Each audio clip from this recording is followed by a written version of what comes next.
오늘 로마서 8장은 본문이 좀 길게 잡혀 있긴 하지만 우리가 좀 많이 들어서 또 알고 있는 대로 가장 그 영광스러운 성경에서 그러한 장 중에 하나다라고 이렇게 표현할 수 있는 이제 그런 본문입니다.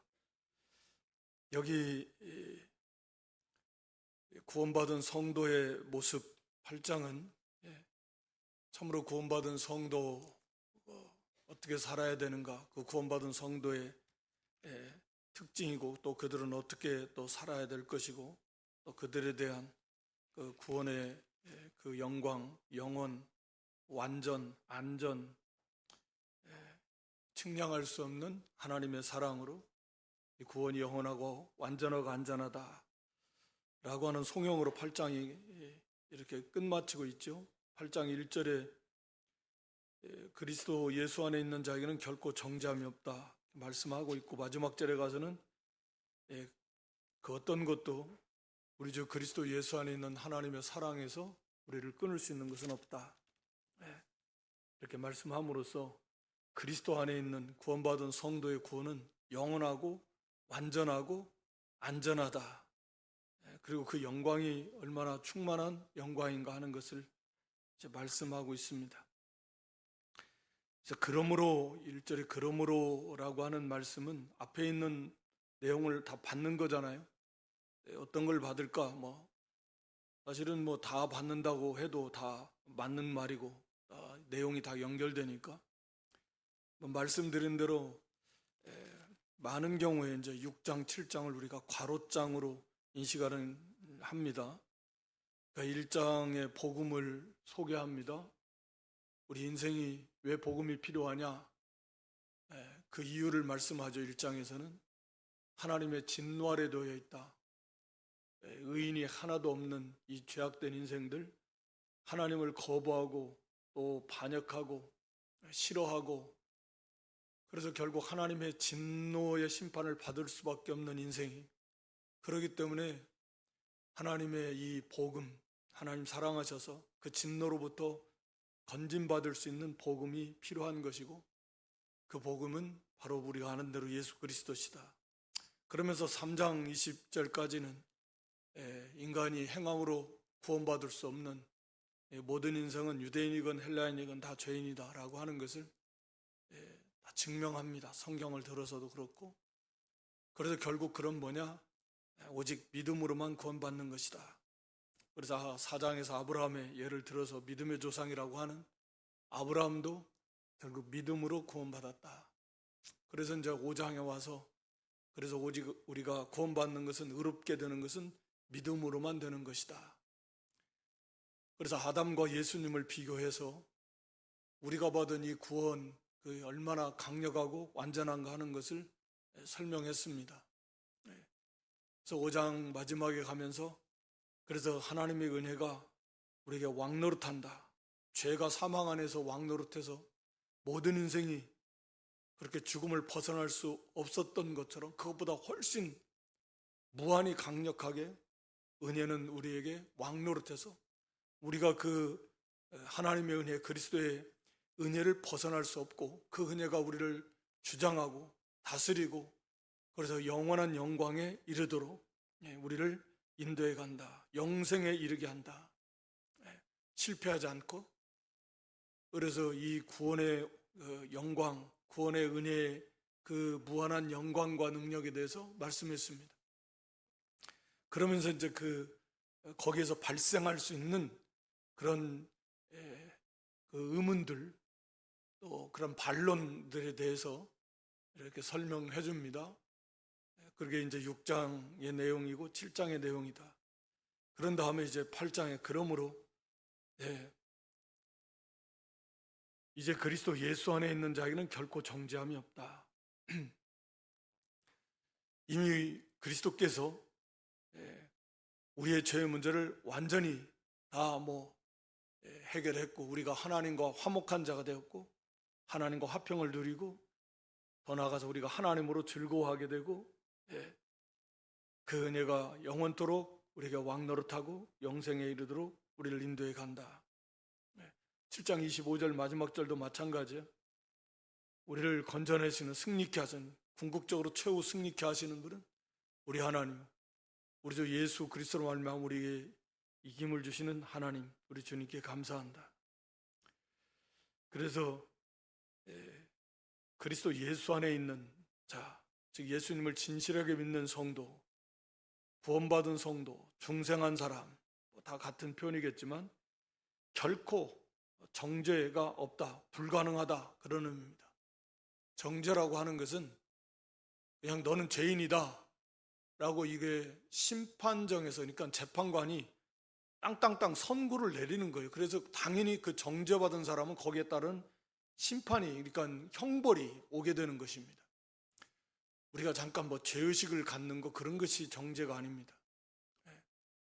이건 정죄는 하나님께서, 심판장께서 선고를 내리신 거예요. 너는 죄인이다. 그러므로 거기에 합당한 형벌을 받아야 되는데 죄값은 사망이고, 둘째 사망, 영원한 형벌. 그래서 결국 그렇게 가는 겁니다. 그런데 그리스도 예수 안에 있는 자에게는 결코 정죄가 없다. 없습니다. 우리도 이 땅에 살면서 하여튼 뭐 여기서도 계속 나오지만, 죄를 성도가 안 지으면 좋겠지만 실제로 안 짓는 사람은 거의 없다. 그게 뭐 바로 된 것은 아니지만 현실적으로 죄를 짓지만 그렇다고 해서 정죄받는 건 아닙니다. 이 정죄는 그런 것이다. 그래서 반드시 이 정죄가 선언이 되면 그 사람은 이미 영원한 이제 심판, 형벌을 받게 되는 것입니다. 그러니까 그리스도 예수 안에 있는 성도는, 구원받은 사람은 결코 정죄가 불가능하다라고 하는 그런 말씀이고요. 다시 한번 설명해 주는데, 이는 그리스도 예수 안에 있는 생명의 성령의 법이 죄와 사망의 법에서 너를 해방했다. 어떻게 해방했는가? 이거 우리가 6장에서 세세하게 다뤘습니다. 그것을 한마디로 한 줄로 요약해서 우리에게 말씀해 주는 거예요. 그리스도 예수 안에 있는 그 생명을 성령께서 우리에게 적응해 준 거잖아요. 그러니까 여기서는 성삼위일체 하나님의 사역이 다 나오는데, 그러니까 그리스도 예수 안에 있는 생명이 그 우리에게 임하게 되는 그 과정이, 우리가 예수 그리스도를 믿음으로 말미암아 세례를 받음으로 예수님과 연합되었다. 이 일을 하시는 분이 누구냐? 성령 하나님이시다 라고 하는 거죠. 그래서 이 말씀은 그 말씀과 같은 거예요. 그리스도 예수 안에 있는 생명의, 이 생명은 그리스도 예수 안에 있는 거잖아요. 그 생명의 법을 우리에게 적용해 주는 성령의 능력, 성령의 법이라고 그랬는데, 법은 뭐 세력이고 능력인데, 그 성령의 능력으로 말미암아서 그리스도 예수 안에 있는 생명이 우리에게 왔고, 우리가 예수님과 연합되었고, 그래서 6장에서 살펴본 대로 우리가 예수님을 믿는 즉시 우리는 예수님과 연합이 되었다. 예수님과 연합이 되었다라는 말은 예수님의 죽으심과 연합되었고, 예수님의 장사하심과 연합되었고, 예수님의 부활하심과 연합되었다. 예수님이 그걸 다 겪으신 거니까 우리도 그 예수님과 연합되어서, 그 예수님이 십자가에 죽으실 때 우리도 예수 믿기 전에 그 죄의 종노릇하던, 사망의 종노릇하던 그 사람, 그 예수님의 십자가에 함께 못 박혔다.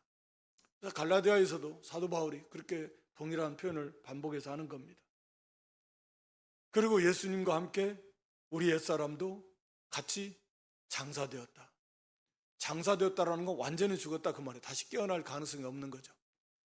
그리고 예수님이 신령한 몸으로 부활하신 그 부활의 예수님과 우리도 연합되어서 우리도 이제는 새 생명으로, 그렇게 몸은 아직 부활을 안 했지만 우리 영은 예수님과 연합되어서 중생했고, 즉 다시 말하면 영이 부활했고, 그리고 우리 몸도 이제 그렇게 신령한 몸, 그런 부활의 몸을 입게 될 것이다. 그렇게 해서 구원이 완성이 되는 것입니다. 그래서 더 이상 이제는 죄와 사망의 법, 그 나라에서 살던 사람이 죽었으니까, 죄의 왕국, 사탄의 왕국, 사망 그 안에서 살던 우리였는데 거기서 죽었다. 그래서 벗어났다. 그래서 죄와 관계가 없다라는, 더 이상 죄와 우리는 아무것도, 죽은 그 나라 사람이 아니니까. 그래서 여기 죄와 사망의 법에서 너를 해방했다. 네. 그래서 자 있게 된 거죠. 완전히 소속과 신분이 근본적으로 달라진 겁니다. 죄의 나라에서 죄가 왕인, 사탄이 왕인 그런 나라에서 종노릇하며 살던 인생들인데 예수님 믿지 않는 사람은 다 그런 거죠. 한 사람도 예 없이. 우리가 거기에서 나오는 방법은 바로 예수님과 함께, 예수를 믿음으로 예수님과 함께 거기에 대해서 죽는 거고, 그리고 예수님의 새 생명, 그 부활에 연합돼서 우리가 새 생명을 받는 거예요. 그래서 이 성령의 인치심의 역사, 우리를 살리시는 이 복음을 가지고 성령의 법, 성령의 능력이, 성령께서 우리를 인치셨다, 믿어져, 성령이라고 하는 도장이 찍혀진 겁니다. 말씀이 인치든 말씀이 콱 도장 찍듯이 믿어지듯이 성령께서 하나님이 너는 내 것이다 라고 도장 쫙 찍듯이 성령이 임한 사람은 그런 거예요. 구원의 보증 책임을 지고 우리의 구원을 이루어 가시기도 하고, 그래서 이 생명, 그리스도 예수 안에 있는 생명을 우리에게 이렇게 베풀어 주신 이 사역을 하신 분이 바로 성령 하나님이시다라고 하는 것입니다. 3절에 가서는 율법이 육신으로 말미암아 연약하여 할 수 없다. 그러니까 율법은 우리를 구원할 수 없는데, 할 수 없다라는, 구원시킬 수 없습니다. 왜냐하면 율법 자체는 선한 하나님의 말씀이지만 육신으로 말미암아 연약해. 즉 육신이 그 율법을 지킬 수가 없어요. 우리가 잘 아는 대로. 그래서 연약해요. 율법은 우리를 구원을 주지 못한다. 구원에 이르게 하지 못한다. 구원을 줄 수 없어요. 그것이 율법이 약한 면이에요. 그러니까 사람이 그것을 지킬 수가 없어요. 육신으로 말미암아 연약해요. 율법을 지키지 못하니까. 그래서 우리에게 율법 자체는 우리에게 구원을 줄 수 없다라고 하는 거죠. 그렇지만 율법이 하지 못하는 것을 하나님은 하신다. 이 복음을 통해서 우리가 아는 대로 곧 죄를 인하여 자기 아들을 죄 있는 육신의 모양으로 보내었다. 죄 있는 육신의 모양이라는 것은 예수님이 죄가 있으신 것이 아니잖아요. 죄가 있는 죄인들의 모습으로 오셨을 뿐이지 예수님은 죄 없이 오신 거니까 그런 표현을 쓰는 겁니다.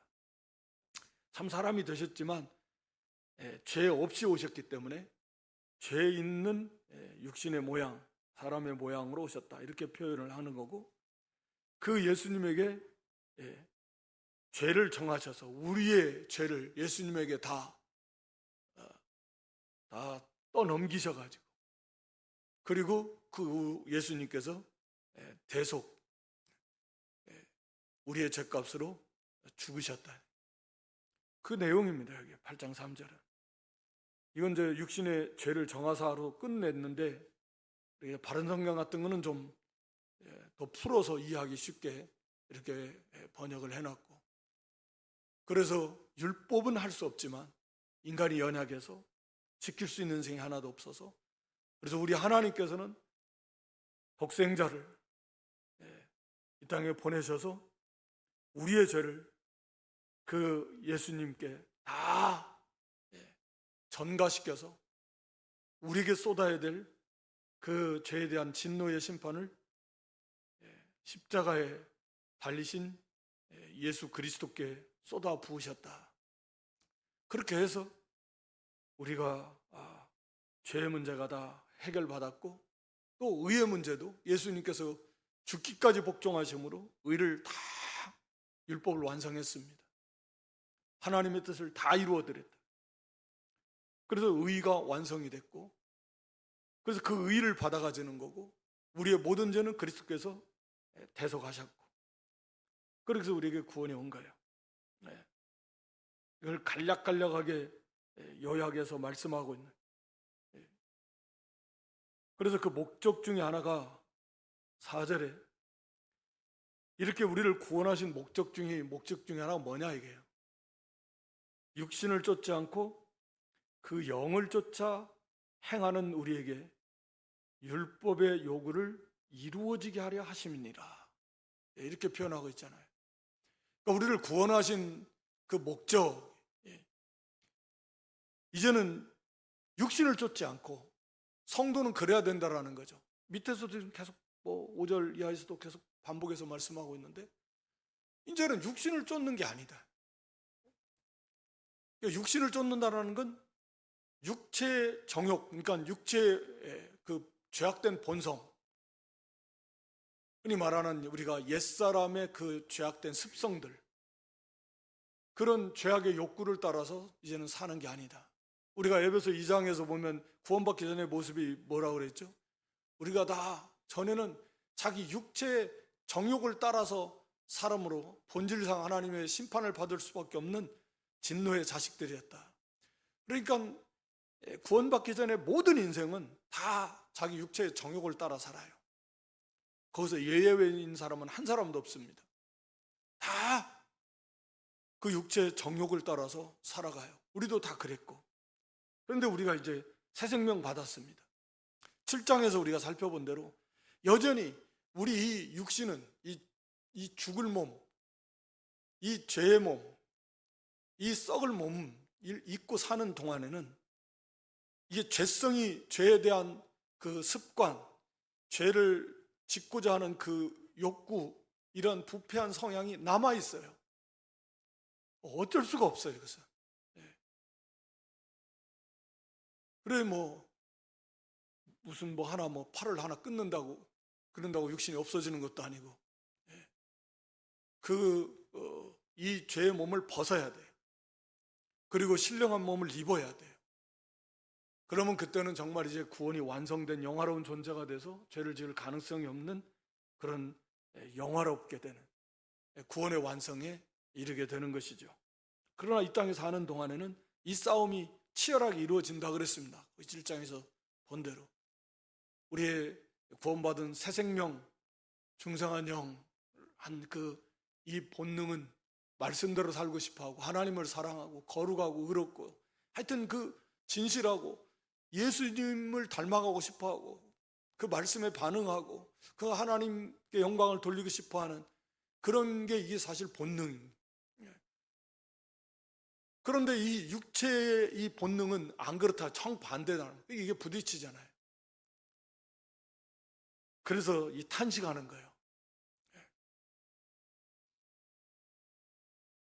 그러니까 여기 오늘 본문 4절에서도 이제는 구원받은 성도는 육신을 쫓는 것이 아니고 이제는 그 영을 쫓아 행해야 된다. 성령을 말하는 거죠. 이제는 성령을 따라 행하라는 거죠. 성령을 따라 행하라. 그렇게 해서 성령을 쫓아, 육신을 쫓지 않고 그 영을 쫓아 행하는 우리가 뭐예요? 구원받은 성도. 이제는 그 율법의 요구를 이루어지게 하려 하심이니라. 물론 이거 1차적으로는 그리스도 안에서 그리스도께서 대신 다 완성해 놓으셨으니까 율법 요구를 다 이루셨습니다. 완전한 율법 요구를 다 충족해서 의를 완성했고, 심지어는 우리의 죄에 대한 죄값은 사망으로 정해졌는데 그게 하나님의 법이에요. 그게 하나님의 뜻이고 그게 율법인데 그 요구조차도 예수님은 다 이루어 주셨다. 그러나 여기 더 중요한 것은 4절에서 말하는 것은 우리에게 율법의 요구가 이루어지도록, 앞에 3절에서 율법이 육신으로 말미암아 연약해서 할 수 없었다. 우리가 육신을 입고 그냥 육신에 있을 때는 율법을 지킬 수가 없었어요. 그럴 수 있는 사람이 없고, 그러나 이제는 새 생명을 가진, 그리고 성령이 그 안에 거해서 도와주시고 인도하시고, 이런 성도는 이제는 율법의 요구를, 즉 율법을 이루어 드릴 수 있다. 우리가 산상수훈에서 예수님께서 그 바리새인과 서기관들의 의보다 구원받은 성도의 의가 더 낫지 않으면 결단코 천국에 못 들어간다네. 그러니까 율법의 참된 그 뜻, 그것을 차원 높은 그 의를 이루어 드릴 수 있는 게 성도다. 바리새인이나 서기관들은 그냥 껍데기 드러난 그것도 물론 필요하죠. 중요하고. 그것에 그치지만 성도는 그것을 훨씬 뛰어넘는 것이다. 그래서 살인이나 간음이나 이런 걸 예를 들었습니다. 그와 같이 이제는 그걸 할 수 있다는, 우리 성도는 물론 뭐 완전하게 다 한다 하면 목표는 그거지만, 아마 그건 이제 우리가 구원이 완성되는 날 완전하게 될 것이고, 그걸 향해 가는 거예요. 이제는 율법의 요구를 이루어지는, 점점 말씀대로 온전히 순종하며 살아가는, 율법의 1.1획도 떨어지지 않고 다 이룬다. 오늘 우리에게도 더 세밀하게, 더 어떻게 보면 철저하게 율법의 요구를 이루어 드리라고 우리에게 말씀하고 있는 거예요. 예수님 말씀하신 것처럼. 그런 형식은 없어졌죠. 껍데기는 없어졌지만 오히려 더 강화된 율법의 그 참된 의미가 오늘 우리 성도들이 지켜야 될 하나님의 말씀이다. 그럼 바리새인들은 껍데기만 지켰다면 우리는 그 껍데기까지 포함해서 그 중심으로부터까지 다, 그보다 훨씬 더 뛰어나게 그렇게 율법의 요구를 이루어 드려야 된다. 그것이 성도, 하나님이 요구하시는 구원받은 성도의 목표다. 오늘 여기 본문도 그걸 정확하게 같은 말씀을 하고 있는 거예요. 그래서 구원받은 성도는 그때부터 이제 성화, 거룩, 구원을 이루어가는 게 시작이니까 그때부터 점점 이제 중생한 다음부터 그때부터 이제 자라나고 예수님을 닮아가는 거죠. 거룩에서 거룩으로 만들어져 가게 되는 겁니다. 육신의 이 장막을 벗는 그 순간까지. 그러니까 뭐 이제는 구원받았으니까 율법이 필요 없네, 무슨, 이게 얼마나 이게 하나님의 말씀과는 정반대되는 사상인가 우리가 알 수 있는 거죠. 오히려 더 강화됐는데, 오히려 더 철저하게, 더 깊게, 더 높게 그 율법의 참된 의미를 지키라고 말씀하고 있는데, 오히려 이제는 자유다 이렇게 하는 폐법주의 같은 경우는, 그러니까 얼마나 이게 말도 안 되는 그런 흉악한 이단 사상이죠. 그래서 그 율법의 요구를, 하나님의 그 뜻을 잘 이루어드리는, 그러니까 제사 드리고 그러라는 말이 아니고 우리 예수님의 가르침처럼 그 일을 이루어 나가라고 하는 거죠. 그러면서 거기 이제 5절부터 11절까지 이제 비교하는 거죠. 육신을 쫓는 자와 영을 쫓는 자. 그래서 이것은 구원받은 자와 구원받지 못한 자를 말을 하는 거예요. 육신을 쫓는 자와 영을 쫓는 자. 이걸 정확하게 지금 대비해서 말씀하고 있잖아요. 그러니까 육신을 쫓는 자는 육신의 일을, 영을 쫓는 자는 영의 일을 생각한다.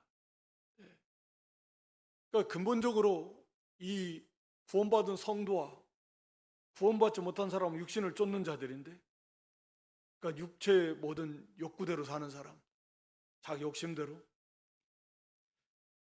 이들의 근본적인 차이는 뭐냐? 이 생각에 있다. 생각. 육신을 쫓는 자는 육신의 일을 생각하고 영을 쫓는 자는 영의 일을 생각한다. 그래서 6절에서 육신의 생각과 영의 생각은 이제 생명과 사망이다. 그러니까 생각이라고 하는 것은 그 사람의 이 사고 방식, 여기 그 사람의 마음,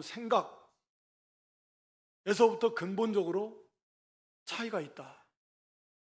구원받은 성도와 그렇지 못한 사람의 차이가 무엇을 생각하는가. 그러니까 항상 이거 완전을 말하는 거 아니에요? 그걸 우리가 향해 가는 거지. 그럼 구원받은 성도가 항상 영의 생각하다가 바짝 육생에서 나가면 그런 개념이 아니고, 그래서 이제 뒤에 가서 그걸 보충해서 설명해 줍니다. 그런 착각에 빠지지 말라고. 그런 말이 아니에요. 이것은 육신을 쫓는 자예요. 계속 구원받지 못한 사람의 특징은 육신을 쫓는다라는 거죠. 우리가 구원받기 전에 그랬던 것처럼. 그때는 계속 육체의 정욕을 따라서, 욕심을 따라서 살아가는 거예요. 그게 전부예요. 그러니 그런 사람을 구원받았다고 할 수 없는 거죠.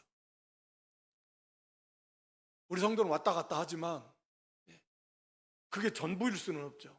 그럼 그 사람은 교회를 다닌다고 해도 구원받은 사람이 아닐 것입니다. 영을 쫓는 자는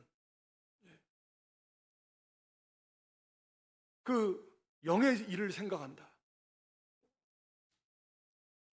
그러니까 영적인 생각, 사고방식, 그러니까 믿음의 관점에서 또 영적인 관점에서 이를 자꾸 생각하려고 하고 그걸 분별하려고 하고 그걸 행하려고 하고 목표를 거기에 두려고 하고 그것을 이루어가려고 하는 거죠. 그게 이제 구원받은 성도와 그렇지 못한 자의 근본적인 차이다 라고 이렇게 말하고 있는 거예요. 그러니까 이게 중심이죠, 중심. 근데 이것은 사실은 어떻게 보면 당연할 수밖에 없는 게, 그 사람은 영이 중생을 해가지고 이 새 생명이 있단 말이에요. 그건 우리가 하고 싶다고 하는 것이고 그런 것은 아니지만, 물론 우리의 이 성화는 반드시 우리의 노력이 필요합니다. 절대적으로 노력해야죠. 그러나 이 본능 자체는 우리가 영이 중생하지 않았으면 이 자체가 안 되는 거고요. 그러니까 영적인 일을 이해할 수도 없고, 물론 그 안에 성령이 계시지도 않고, 그래서 이해하지도 않고 믿어지지도 않고, 또 생각이나 사고방식이나 추구하는 것이 그저 전부 다 육신 중심이라는 거죠. 육신 중심. 그러나 성도는 그게 아니야. 하나님을 말씀을 이거 하나님께 영광 돌려야 되는데, 하나님 이거 기뻐하지 않으실 텐데. 그런 우리가 비록 불완전하지만 그래서 하나님이 기뻐하시는 뜻을 행해야 될 텐데, 이걸 하면 하나님이 기뻐하시고, 그런 아주 기초적인 면에서는, 그래서 바라보는 것도 우리가 그런 영의 생각, 영적인 그런 관점, 그것을 사고를 하고 생각을 하고 그걸 추구하고, 이게 성도의 특징이다라는 거죠. 그래서 그 생각은 그 사람의 마음, 그리고 그의 이 걸어가는 길, 그의 행위가 거기에 나타나게 되어 있는데, 그래서 육신의 생각은 사망이고, 육신의 생각을 쫓아서 걸어가는 사람은 멸망길이고, 영의 생각을 쫓아서 가는 사람은 생명과 평안이다. 이 말씀드립니다. 영의 생각을 쫓아간다고 계속 그 길을 잘 가다가 넘어지고 자빠지고 누워서 한숨 자고, 어떤 때는 잠깐 옆으로 삐졌다가 오르기도 하고, 그렇지만 그냥 그 길을 가는 거예요. 주저앉았다가도 이래서는 안 되지, 한 몇 년 주저앉았다가도 다시 일어나서 또 가고, 엎어져서 그냥 일어날 생각도 안 하고 있다가도 그냥 또 가고, 몇 년 있다가도 갈 수 있고, 몇 달 있다가도 갈 수 있고. 그러나 문제는 그 길을 가는 겁니다. 분명히 알아요. 있고 자기가 가야 될. 그래서 그 길을 그냥 다른 박질에서 가면 참 좋고, 독수리가 날개쯤에 올라갔지 샥샥샥 가면 좋은데, 힘들게 한 걸음 한 걸음 가다가 푹 주저앉고, 한 걸음 한 발자국 뛰다가 또 푹 주저앉을 수 있어도 그래도 그 길을 가는 거예요. 대부분 다 그래요. 대부분이라고 하니까 또 그것도 합당한 표현은 아닌 것 같습니다. 하여튼 그래서 그 길을 가는 사람, 지금 그것을 지금 말씀하고 있는 거예요. 그 결과는 정반대예요. 이건 뭐 실제적으로 여기서 우리가 이제 아는 대로 우리 성도도 육신의 생각을 할 때도 있고 영의 생각을 할 때도 있고, 그래서 육신의 욕심을 따라 살 때도 있고 성령의 인도를 따라 살 때도 있고, 물론 그렇죠. 전 여기서는 근본적으로 지금 그리스도인과 비그리스도인을 지금 말씀하고 있다 라고 하는 거죠.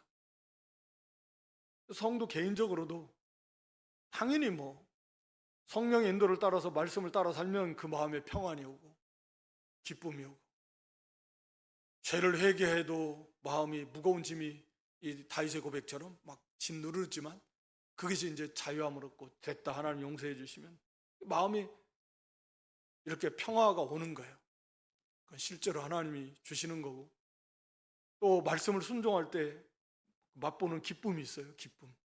의를 행할 때 오는 기쁨이 있습니다. 뭐 그건 뭐 당연한 것이고, 반대로 말씀을 거역하고 하면 벌써 양심부터 괴롭죠. 성령께서 책망하고 탄식하고 자기 양심도 괴롭고 답답하고 곤고하고, 뭐 그건 뭐 우리가 겪는 거죠. 여기서는 지금 그것을 말하는 것은 아니다 라고 하는 거죠. 그래서 여기 7절에 가서 좀 더 명확하게 말씀하는데, 육신의 생각은 하나님과 원수가 된다. 그래서 하나님의 법에 굴복치 아니할 뿐 아니라 할 수 없다. 할 수가 없어요.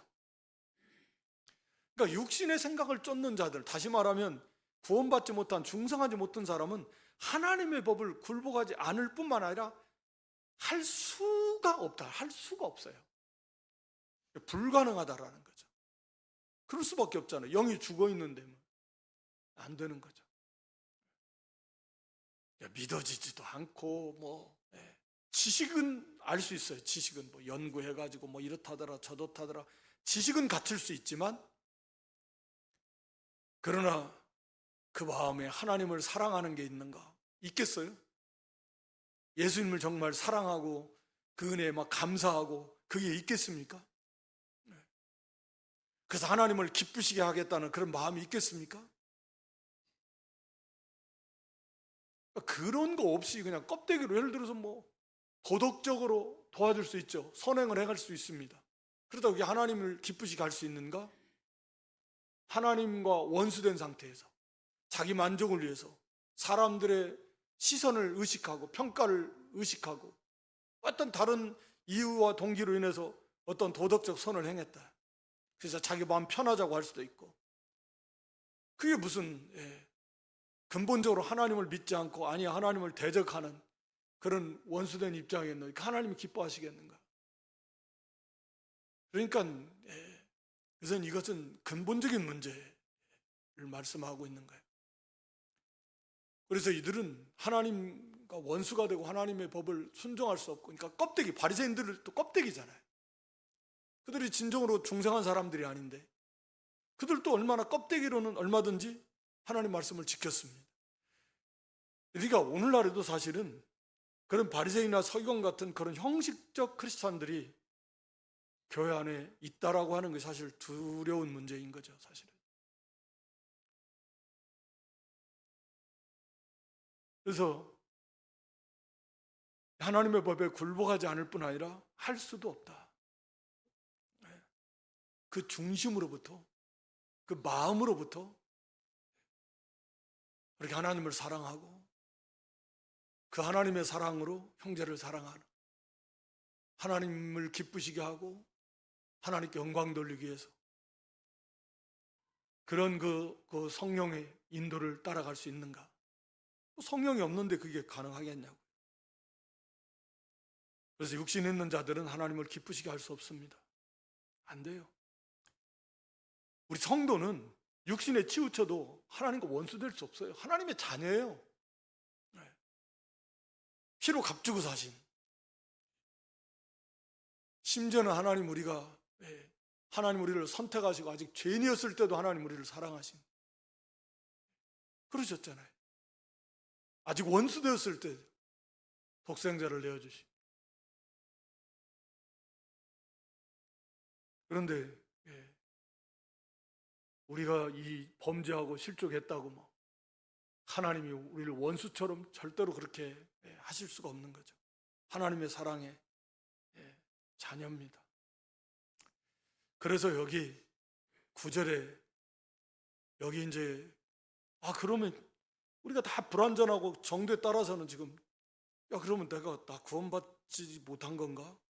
왜냐면 육신 중심으로 사는 삶이 훨씬 많으면 이런 말씀들을 받을 때 참 고통스러워요. 그러니까 잘 찾아봐야 돼 도대체. 그러니까 내가 정말 구원받았나? 이런 특히 이제 이렇게 한번 이런 종교개혁 시대나 과거에 이런 철저한 믿음의 사람들의 기록을 보면 정말 두려울 만큼 이 자기 점검에 대해서 강조하고 있습니다. 너무 많다는 거죠. 교회 안에 구원받지 못한 사람들이. 그때 당시에도 벌써. 그래서 얼마나 좀 두려울 만큼 청교도 신학자들은 말할 필요도 없고 그 이후의 사람들도 그렇고. 그러니까 철저하게 자기 점검이 필요하고, 그래서 여기 9절에서 이제 만일 너희 속에 하나님의 영이 거하시면 너희는 육신에 있지 않다. 육신에 속한 자가 아니다. 육신에 있는 자들, 8절에 육신에 속한 자들, 7절에도 육신에 있는 자, 육신에 속한 자를 말하잖아요.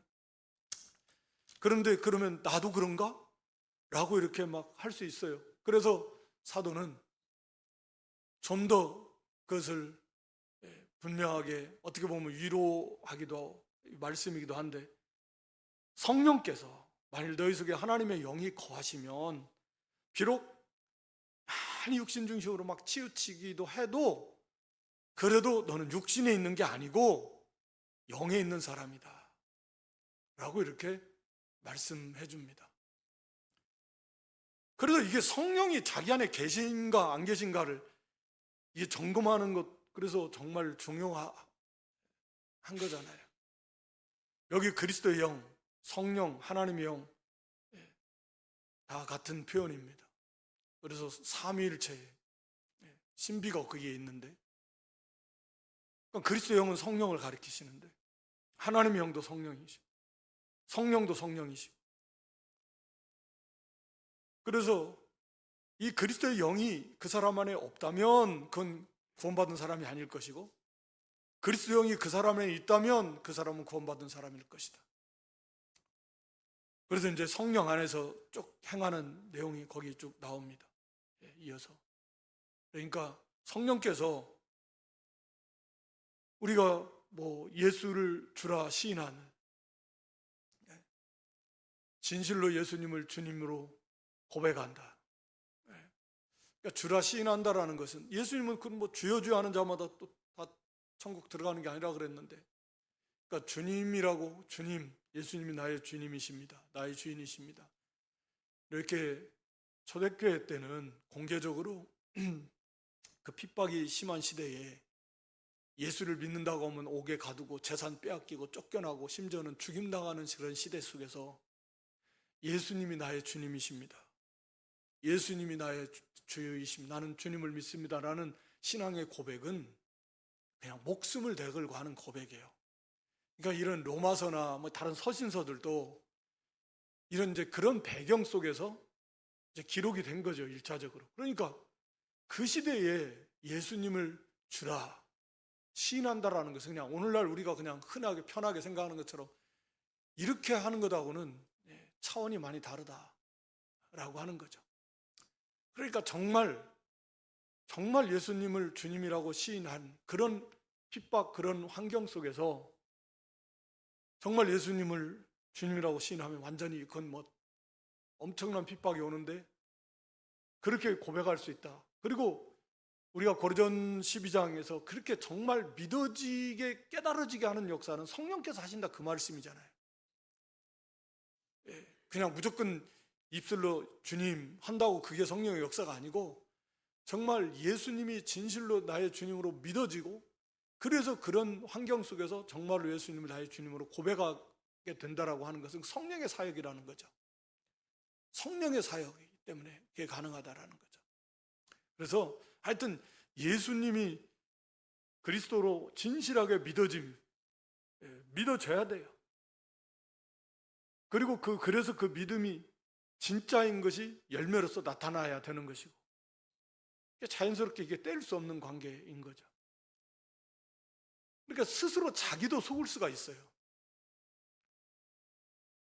그래서 오히려 참 성도라고 하면 오히려 이런 말씀에 민감하게 더 걱정도 되고 그래서 더 자꾸 점검도 해보고 그런데 오히려 이게 나하고는 관계없다 이러게 오히려 또 위험할 수도 있고요. 그래서 이제 성령이 내 안에 계신 증거 우리가 빌립보 2장 13절에서도 말씀하고 있듯이 하나님을 기쁘시게 하는 선한 소원이 내 안에서 막 일어나고 있는가? 그 성령이 계신 증거예요. 하나님을 사랑하고 우리 예수님을 사랑하면서 하나님을 기쁘시게 해야 되겠다라고 하는 선한 소원 우리 속에서 일으켜 주시는 분이 바로 성령이시다. 하나님의 말씀이 뭐 단순한 도덕적 교훈만이 아니라 부모 공경하라. 그것은 예를 들어서 믿지 않는 자라도 다 동의할 수 있거든요. 그러나 정말 우리가 뭐 우상에 대한 계명, 뭐 탐심에 대한 계명, 주일 안식일에 대한 계명이라든지 이런 하나님의 말씀들이 우리가 그대로 믿어지고 또 진리가 깨달아지고 성령의 사역이라고 그랬잖아요. 내가 머리 가져갖고 깨달아지는 게 아니고 성령께서 그 말씀이 깨달아지고 그래서 믿어져서 그 말씀대로 행하고자 하는 선한 소원과 욕구가 그 사람에게 일어난다. 그런 욕구들이 일시적인 감정 상태가 아니라 진짜 성령이 그 안에 계시면 꾸준하게